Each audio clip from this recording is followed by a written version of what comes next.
না জেনে একটা কথা বলে ফেলেছি, তো ওর কথার গুরুত্ব দেওয়ার কোনো প্রয়োজন। দীপ, তুই কি বলছিস দীপ? ও তো তাহলে মুম্বাই যেতে রাজি হবে না। ওর ট্রিটমেন্টের কি হবে? ওকে বোঝাতে হবে। ওরা বাচ্চা মেয়ে, যা খুশি তাই বলবে, আমার সেটা মেনে নেবো। যা, তুই গিয়ে চিকু টুটিকে বোঝা যা।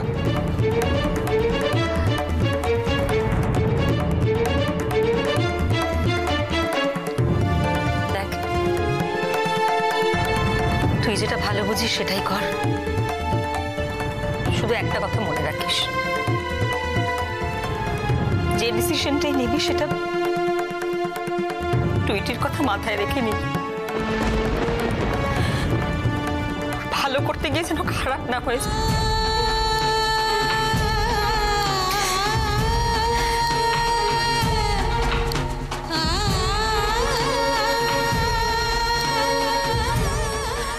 পূজা,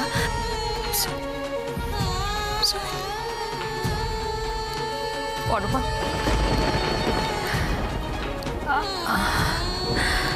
আমি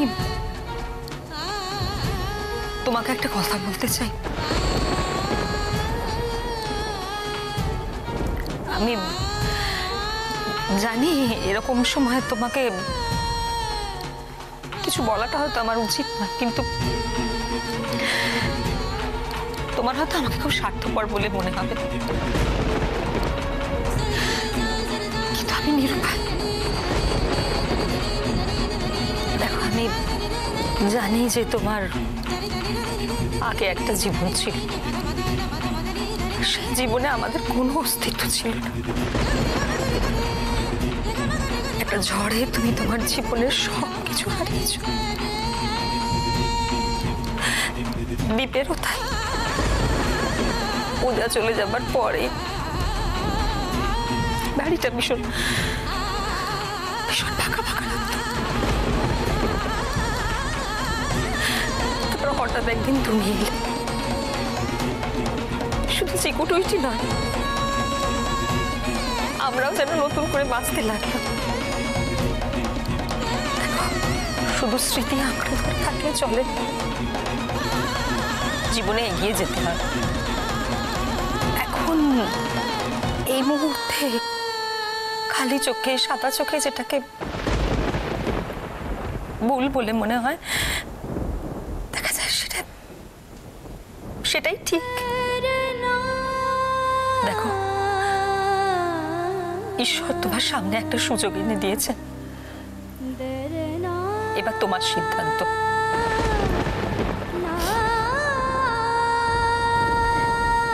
তুমি একটা ছোট্ট বাচ্চাকে তোমার স্নেহ ভালোবাসা দিয়ে বুকে আঁকড়ে রাখবে, নাকি তোমার অতীতটা নিয়ে? আরে টুইটি,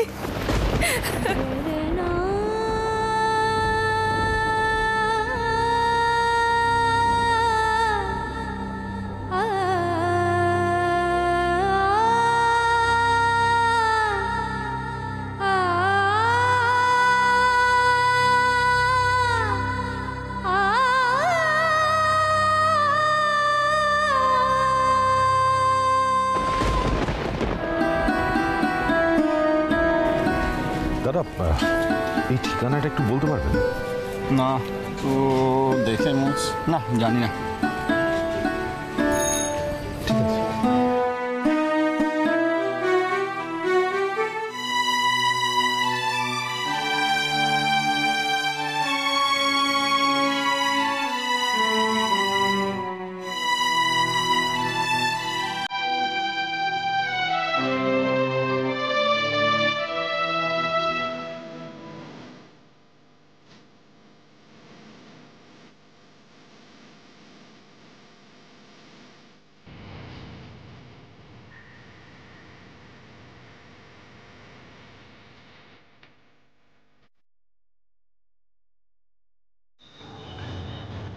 এই এফডি ব্লকটা কোন দিকে?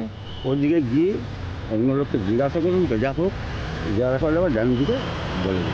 ওই দিকটা বলো। রাশিদ, দাদা ভাই যখন বেঁচে আছেন, যে লোকটা আমাদের বাড়িতে মিথ্যে পরিচয় নিয়ে থাকছিল, মানে তার উদ্দেশ্যটা কি? এটা কি মমের প্ল্যান ছিল? না উজ্জ্বল, আমার প্রথম দিকে তাই মনে হয়েছিল, কিন্তু পরে অনেক ভেবে দেখেছি যে মা এসবের কিছুই জানতেন না। স্ট্রেঞ্জ। তাহলে তাহলে ওই লোকটা কে ছিল? এই দেখো,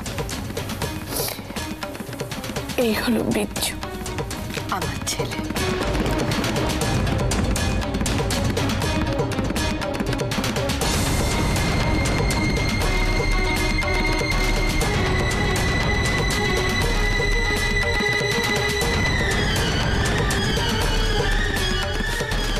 কি হলো, চুপ করে আছো কেন? কি ভাবছো নাকি? দেখো উজ্জ্বল, লোকটা কে ছিল সেটা তোমাকে আমি এক্ষুনি বলতে পারবো না। শুধু এটুকু জেনে রাখো, এটাও কিন্তু শীর্ষা ভাদুরীরই একটা প্ল্যান। কেন কেন যে এসব করেছিল আমি জানি না, তবে ওই মানুষটা রয় ম্যানশনে ছিল ঠিকই, আমাদের কিন্তু কোনো ক্ষতি করেনি। ক্ষতি করেনি মানে? কি বলতে চাইছো তুমি? ক্ষতি করেনি মানে কি? আমাদের সবকিছু শেষ হয়ে গেল, রায় মেনশন শেষ হয়ে গেল, তুমি বলছো ক্ষতি করেনি? উজ্জ্বল, এতে তো ওনার কোনো হাত ছিল না। কথায় আছে না, সৎসঙ্গে স্বর্গবাস। উনি উনি রয় ম্যানশনে যে উদ্দেশ্য নিয়ে এসে থাকুক না কেন, উনি তো কোনো অন্যায় করেননি। কি বলছো? কি অন্যায় করেনি? দিনের পর দিন একটা মিথ্যে পরিচয় নিয়ে আমার বৌমনির সাথে। আমি জানি উজ্জ্বল, উনি কিভাবে দিনের পর দিন দিদিভাইয়ের থেকে নিজেকে সরিয়ে রেখেছিলেন। উনি দিদিভাইকে শ্রদ্ধা করতেন, একদিনের জন্য খারাপ চোখে দেখেননি। বাড়ির কেউ আপনাকে সিদ্ধার্থ বলে মেনে নিতে পারেনি, তাই বোধহয় আজও আপনি লিভিং রুমে রাত কাটান।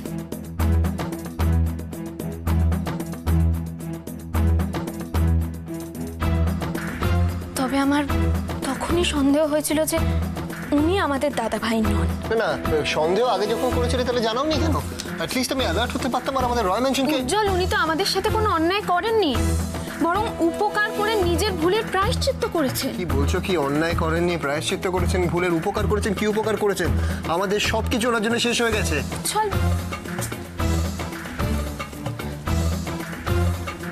উজ্জ্বল, তুমি নিলামের ঘটনাটা ভুলে গেছো? শীর্ষা ভাদুরীর ষড়যন্ত্র তো উনিই ফাঁস করেছিলেন, আমাদের সাহায্য করেছিলেন। নাহলে নিলামও আটকানো যেত না, আর আমিও তোমাকে কোনোদিনও ফিরে পেতাম না। আমি করবো কি? এখানে বসে থাকবো নাকি? শোনো, একটা দুর্ঘটনা ঘটে গেছে। কি দুর্ঘটনা? এইমাত্র আমার কাছে একটা ফোন এসেছে, রাশির খুব শরীর খারাপ হয়েছে। সেই খবর তুমি কি করে জানো? আমি যেভাবে জানি সেটা জানার কথা এখন নয়। আর দেখো,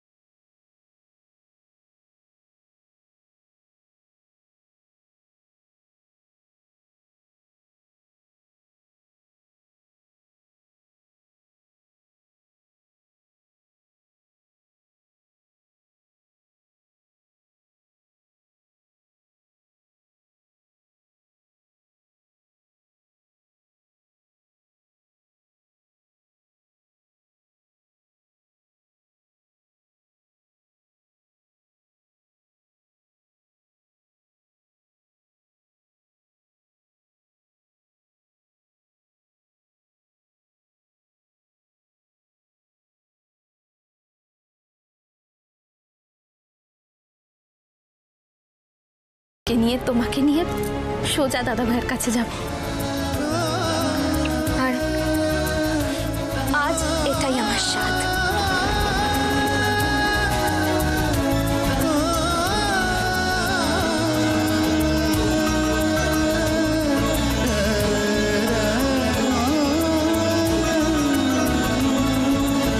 আসানসোল? কিন্তু আসানসোলে, আচ্ছা ঠিক আছে, রাখো। দিদি, কি এত ভাবছো? একটা জিনিস বুঝতে পারছি না, সবাই মিলে আসানসোলে কি করছে? আসানসোল? আরে আসানসোলে তো আমাদের সলিসিটর মিস্টার দীপ থাকে। আরে দীপের হাত ধরেই তো ওদের হাতে ক্ষমতা আসছে, তাই হয়তো বোধহয় যাচ্ছে। না না না না না, রাশিকে আমি যতটুকু চিনি শুধু প্রপার্টির জন্য অল দ্য ওয়ে এখান থেকেও আসানসোল যাবে না। দের ইজ সামথিং এলস যেটা আমরা বুঝতে পারছি না। হ্যাঁ এই তো আলাপ করেই দিই। Shirsha Bhaduri, wife of Rudrashankar Bhaduri. নমস্কার। আমার ওয়াইফ পূজা, আর আমার দুই কন্যা চিকু, টুইটি। রানা অভি রিসেপশনের দিন মিস্টার দীপের সঙ্গে ওর ওয়াইফ এসেছিল না? কি নাম? পূজা পূজা। কিন্তু কেন? পূজা। আমি তাহলে সেদিন ঠিকই সন্দেহ করেছিলাম ও পূজা নয়, ও সিটের ওয়াইফ পরমা।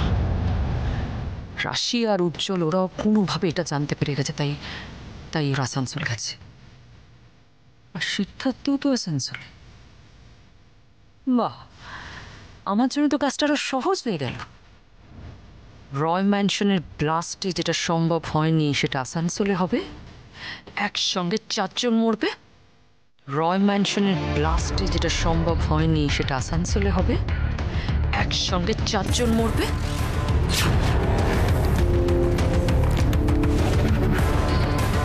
হ্যাঁ ম্যাডাম বলুন। হ্যাঁ শোনো, ওখানে কি হচ্ছে, কারা কারা গেছে, কার সঙ্গে কে কথা বলছে, কোথায় ঘুরছে ফিরছে, সব কিছু ডিটেলে আমি জানতে চাই, সব কিছু। রাইট দিদি, কাকে ফোন করছো? না না ঠিক আছে, আমি আসছি। বললাম তো ম্যাডাম, এসব ছোটখাটো কাজ হয়ে যাবে, আপনি এত টেনশন করছেন কেন? যতটা সহজ ভাবছো কাজটা অতটা সহজ নয়। যেটা বলছি সেটা মন দিয়ে শোনো।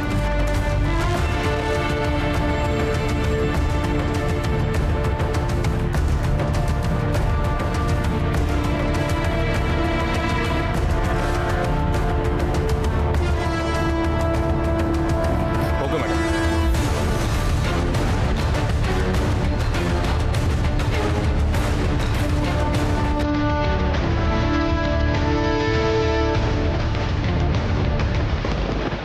আরে রাশি, অনেকক্ষণ হয়ে গেছে, এবার চলো। আর আমার মনে হয় আমাদেরকে না পেয়ে ওরা ফিরে গেছে। আচ্ছা উজ্জ্বল, তুমি কেন বুঝতে চাইছো না? তোমার মতো আমিও দিদিভাইয়ের সাথে দেখা করার জন্য ব্যাকুল হয়ে যাচ্ছি। তো একটু ধৈর্য ধরো, একটু অপেক্ষা করো, যাবো তো। আরে না, অনেকক্ষণ তো ওয়েট করলাম। আর আমার কি মনে হয় বলো তো, বারবার মাথা পড়ছে তো কোথাও একটা সিচুয়েশন আবার রাইজ করে যাবে। কেন এসব কথা ভাবছো তুমি? আজই আমরা দিদিভাইয়ের সাথে দেখা করবো, দিদিভাইকে নিয়ে সোজা দাদাভাইয়ের কাছে যাব, আর তারপর দুজনকে এক করে দেবো। খুব ভালো, কিন্তু এতক্ষণ ধরে আমি তোমার কথা শুনেছি, এবার তোমাকে আমার কথাটা শুনতে হবে। আর ওয়েট করবো না, আমরা যাবো। তাছাড়া গাড়ি আছে তো আমাদের। উজ্জ্বল দেখো, দিনের আলোয় সবকিছু খুঁজে পাওয়া খুব সহজ, তাই একটু আলোটা পড়তে দাও, আমরা বেরোবো। তুমি এত টেনশন কেন করছো আমি তো সেটাই বুঝতে পারছি না। আর তুমি তো নিজেই বলো যে ভাগ্যে যেটা লেখা আছে সেটাই হবে। আর তারপরে তোমার রাধা মাধব তো আছেন, তাহলে টেনশন কিসের? তুমি হঠাৎ রাধা মাধবের কথা বলছো? তোমার পাল্লায় যে পড়েছে তার আর বিশ্বাস না হয় লাভ আছে। যাই হোক, চলো এখন যাই আমরা। চলো চলো চলো।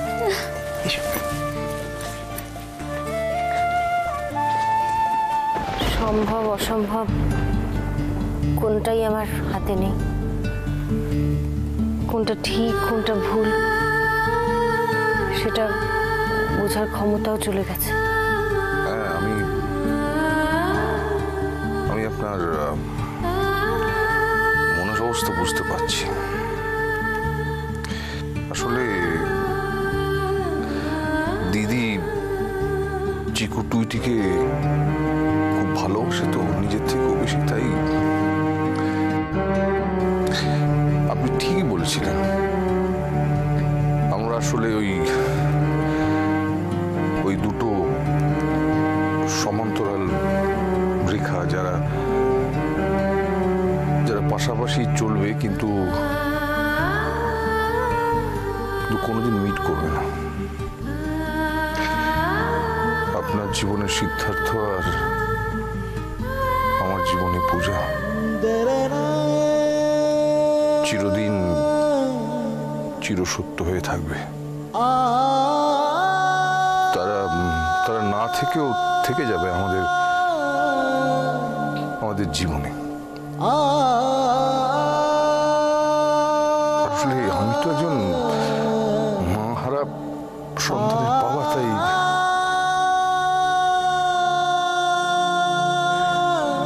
দু-তিন দিনের মধ্যে টুইটির ব্লাড ট্রান্সফিউশন না হলে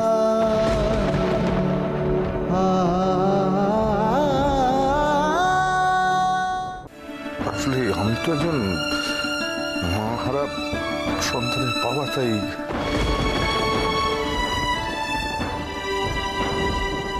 দু-তিন দিনের মধ্যে টুইটির ব্লাড ট্রান্সফিউশন না হলে দীপ, দীপ তাড়াতাড়ি এদিকে আয়। টুইটি কিরকম করছে?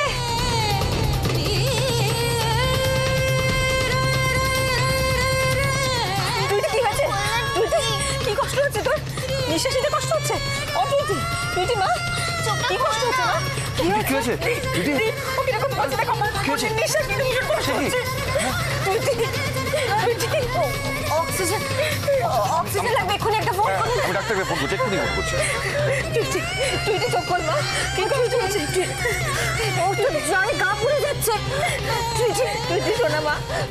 ও টুইটি, টুইটি, টুইটি, এই তো আমি, এই তো। ওই টুইটি কথা বল। বাবা এক্ষুনি ডাক্তার ডেকে নিয়ে আসছি। টুইটি, টুইটি কথা বল। কিচ্ছু হবে না সুধা। তোমাকে আর কষ্ট করতে হবে না। তুমি যখন ওর কেউ না, তখন আর মায়া বাড়ি লাভ কি বলো? ওর ভাগ্যের যা আছে তাই হবে। এই তো আমি, টুইটি, এই তো টুইটি, টুইটি শোনা, এই তো আমি।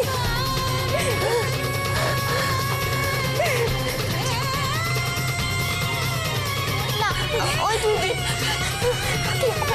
আচ্ছা বল না, কিনে দেখতো। তোমাদের এই ডাইমেনশনে ব্লাস্টের পরের দিন কারা তোজোকে খুন করে রাস্তাতে ফেলে রেখে গেছে। মা, তুমি কোথায় মা? আমি তোমার সব কথা শুনবো। আমি লক্ষ্মী মেয়ে হয়ে যাবো মা। মা, তুমি তাড়াতাড়ি এসো মা। খুব ব্যথা করছে, তুমি চলে এসো মা। মা, মা আমার খুব কষ্ট হচ্ছে।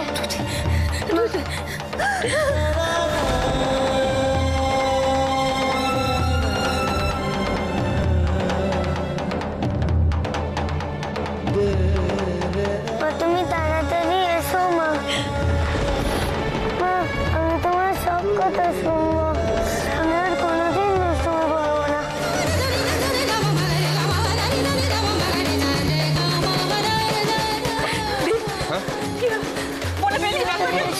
কিছুতেই ফোনটা পাচ্ছি না। আমার খুব কষ্ট হচ্ছে মা। মা, তুমি এসো আমার কাছে। আমার খুব কষ্ট হচ্ছে। তুমি এসো মা। আমার খুব কষ্ট হচ্ছে। মা, আমার খুব কষ্ট হচ্ছে। তুমি এসো। তুমি এসো। আমার মেয়ে, আমার টুইটি কিচ্ছু হবে না, কিচ্ছু হবে না। আমার টুইটি ভালো হয়ে যাবে। আমার টুইটি কিচ্ছু হবে না, কিচ্ছু হবে না। টুইটি কিচ্ছু হবে না, টুইটি ভালো। আমরা মুম্বাই যাবো, আমরা মুম্বাই। কিন্তু টুইটি তো রাজি হবে না।